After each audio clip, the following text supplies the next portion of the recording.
like, okay, guys, not cool.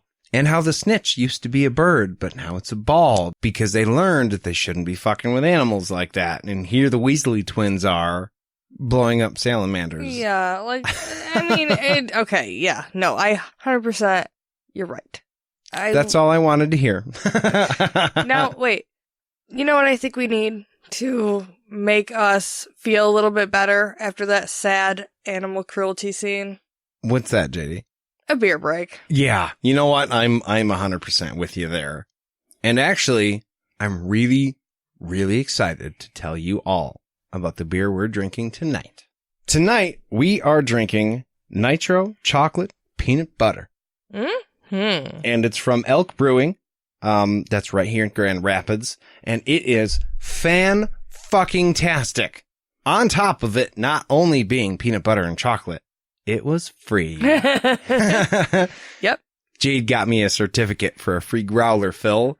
And so we went there today, and I got this one fresh off the tap, and it is damn good. I don't have a description, but I can tell you guys that it is chocolate, peanut butter, and it's a nitro stout, so it is super smooth. Yeah, it's real good. And we got to have a PB&J when we picked it up, so... So double good. Win-win. PB&J is my favorite beer of all time. And so I had to have one of those while we were there. And we're real happy with the way today worked out. Yeah. So we're going to take a little break, and we'll be back right after this.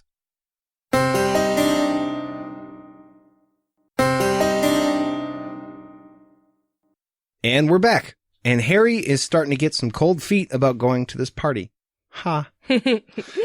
Sorry, I know that was awful. The Great Hall looks badass, and he's kind of going back and forth about whether or not he really wants to go. But Hermione, like Jade said, reminds him that a promise is a promise, and is now, in effect, acting like their own personal Jiminy Cricket. I mean, you can't really blame him. I've had plenty of these moments in my life where I've promised somebody, yeah, we're going to hang out, or we're going to do that thing. Yeah, I'll go with you to that thing. The time comes, and something else is happening, and I'm like, damn it. Yeah, you kind of eat your words a little bit. Yeah, so I fully feel Harry's regret here, especially when they tell us that there's, like, jack-o'-lanterns that 3 fully grown men can fit into. I'd want to see that. Yeah, there's, like, a whole bunch of really cool shit going on at the feast. Bats, and Dumbledore's renting a troupe of dancing skeletons or some bullshit. That'd be cool. And probably pumpkin pie. But instead of all that, Harry, Ron, and Hermione descend down deep into the bowels of the castle, and they go down this hallway, is it? That has all of these candles burning, but instead of regular flame, they're all blue.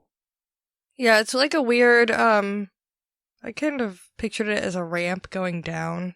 They mentioned that they kept getting colder as they were going down this hallway. But like an extra wide service stairway, kind of. Going way down deep into the dungeons, because this is straight up dungeon territory. This is one of the questions we had brought up before. Before Hogwarts Castle was a school, what was it used for, and why the hell is there a dungeon down there? I'd be really interested in finding out who it was held in those dungeons.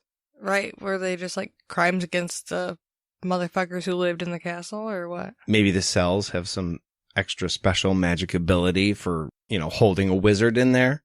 Yeah, and I mean, we already know that the castle's haunted. Oh, we're going to get into some ghost lore as this goes on, because I know that there are, like, rules for ghosts, and there's so many ghosts on the property that I'm sure that there's actually a lot more history to this castle than what any of us know about. Maybe we need to figure out what Hogwarts a history is all about. That's true. We got to get our hands on that one. So the dungeon itself was full of hundreds of pearly white translucent people gliding around like they're dancing, listening to the worst fucking music ever, surrounded by 1,000 black candles. And Harry's like, hey, maybe we just have a look around. No, I'm good. I've seen enough. Fuck this. Let's go. Bye. It's cold. Dead people. We're going to stick out like a sore fucking thumb. Right. And I mean, they do. Yeah. As they make their way to the food, Hermione has them avoid a ghost by the name of Moaning Myrtle, because she haunts the toilet in the bathroom and she fucks with you while you're in there. While you're pissing. Right. And Hermione is like, it's really hard to take a pee while she's fucking with you. I also think it's funny, though, that Ron is the first one to notice the food, too. He's like, oh my gosh, there's food over there. Let's go. And once they get over there, they see a ghost fly through the maggot-ridden food table with his mouth wide open. And they're like, can you taste it? And he's like, almost. It's kind of like a sad moment. Yeah, even though they have all of this stuff down there, which is food, it's all rotten and nasty. And I think it's Hermione that makes the comment, like, oh, it must be rotten to make it taste stronger. Yeah. But it is kind of a bittersweet thing. Like, they're having a party. He's happy. He died 500 years ago, and he's pretending to eat rotten food so he can, fake being alive for the party. Right. Fake enjoying himself for the party. This is when Peeves pops up from under the table. Peeves. Now, I learned something about Peeves in this chapter. Peeves is a poltergeist, which we did know, but Joe Rowe clarified a little bit here on to what that actually means. He's different than Nearly Headless Nick. Nearly Headless Nick is a ghost. As far as I can tell, a ghost is somebody that died. Their spirit is left behind. Peeves is a poltergeist, which means he died, but maybe he had some sort of unfinished business. But he doesn't look pearly, translucent white. He just looks like a regular dude. So he's kind of like Beetlejuice. He can wear things and he can move things. Yeah, he's got more ties to the real world than I think a ghost does. Right, he can wear like a bow tie and a hat, like in revolting orange colors. He can lift, apparently, a bowl of moldy peanuts. Yeah, he offers them to Harry and Hermione and Ron, and they're like, nah. They're kind of grossed out by the food already. Right. And then he damn sure doesn't want any moldy peanuts. He's like, take my fuzzy nuts. Yeah, I'm sure they just jumped at that. But then he starts chewing them out for being rude because they're talking about Myrtle. And then to make matters worse, he goes, oh, hey, Myrtle, come over here a second.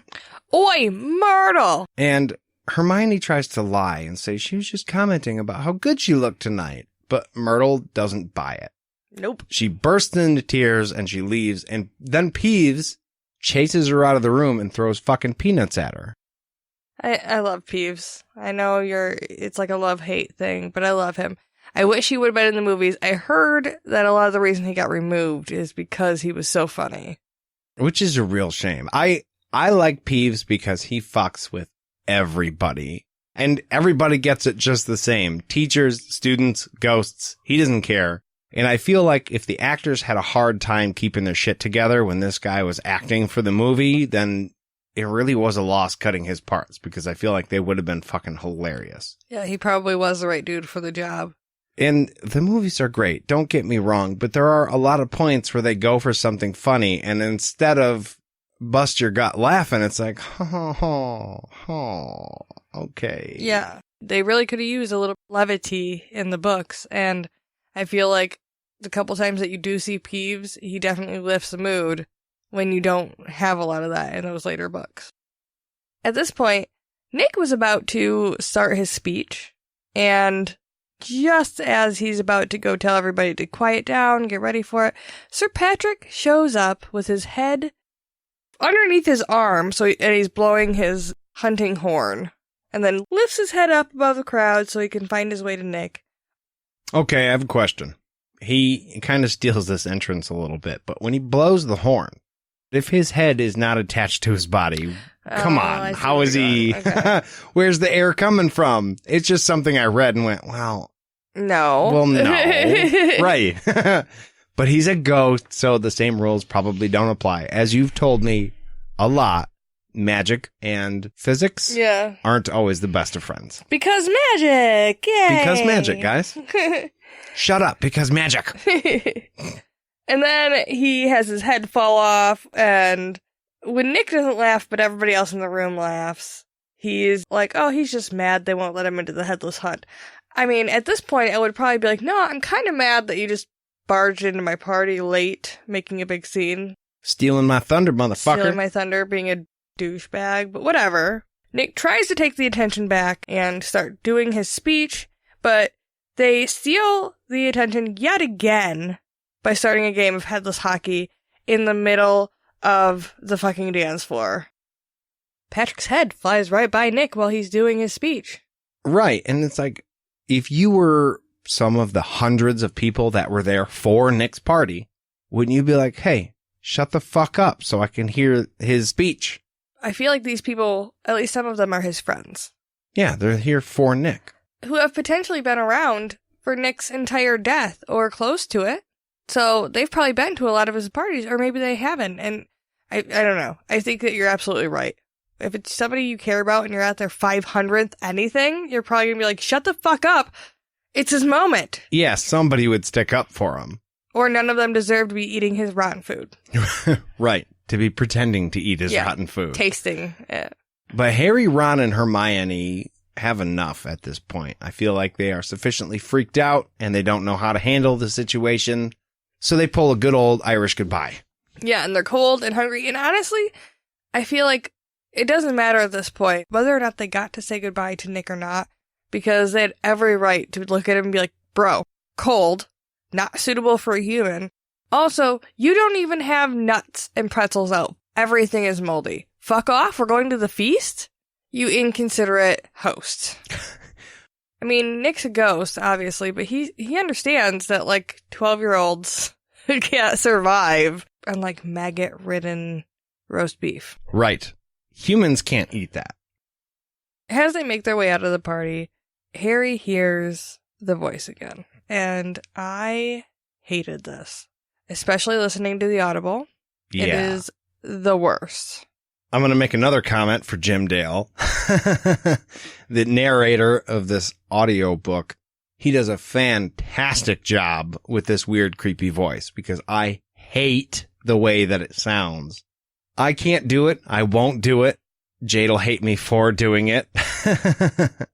But he hears the voice say, rip, tear, kill. And Harry is frozen in fear. He, like, grabs onto the wall and looks around. And Hermione is like, Harry, what the fuck are you doing? He comes back with, it's the voice. Shut up a minute. Fuck you, asshole. Right. Jade and I both cracked up when we heard this. We're like, ooh, Harry's getting fucking feisty. He definitely does not say shut up in the movie, I'm pretty sure. He should have. That would have been funny. I could see Hermione's face like, excuse? You motherfucker. Then the voice says, so hungry for so long, kill, time to kill, and fades away somewhere above him. And he reasons it might be a phantom, like something that can float, maybe like one of the ghosts he was just hanging out with. I didn't even think about that. He just came from a room with ghosts. Yeah. So I imagine Ron and Hermione are still curious about what Harry's freaking out about because they can't hear anything. They're just like, what the hell is going on? And he suddenly hollers out, this way, and sprints up the stairs. And when they make it to the first floor, Harry listens once more, and he hears the voice say, I smell blood, I smell blood. And then he blurts out, it's gonna kill somebody, and takes off again, running. And again, Ron and Hermione, if I were them, I'd be so sick of this shit by now. So, as they finally come to a stop, Hermione gasps and points to something sliding around on the wall ahead. And a foot high in words says, the Chamber of Secrets has been opened. Enemies of the air, beware. Ooh. So, as they get closer, they notice that Mrs. fucking Norris is hanging from a torch bracket. Stiff as a board, eyes wide and staring. My first thought was, the cat's dead. Who the fuck would do that to Mrs. Norris? Right. Except everyone. Everyone says that they would kick the cat, but somebody fucking killed the cat. Yeah, that's true. And yeah, she might be Filch's partner, but it's still a cat, and you don't just fucking kill a cat. Psychopaths kill kitties. No, you're right. It just occurred to me that there should be more cats, like, roaming around, too. Yeah, I suppose there would be. I'm sure that a large number of the student population has a cat for their pet, but Mrs. Norris seems to be the only one that they just catch wandering around. Yeah, that's kind of weird. And Ron immediately, once he sees this, is like, guys, we need to get the fuck out of here. Nope. He's out. Right now. fuck this. You don't want to be caught up here. Let's go. Harry is like, should we help? And he's like, nope, we're going to go. But before they get a chance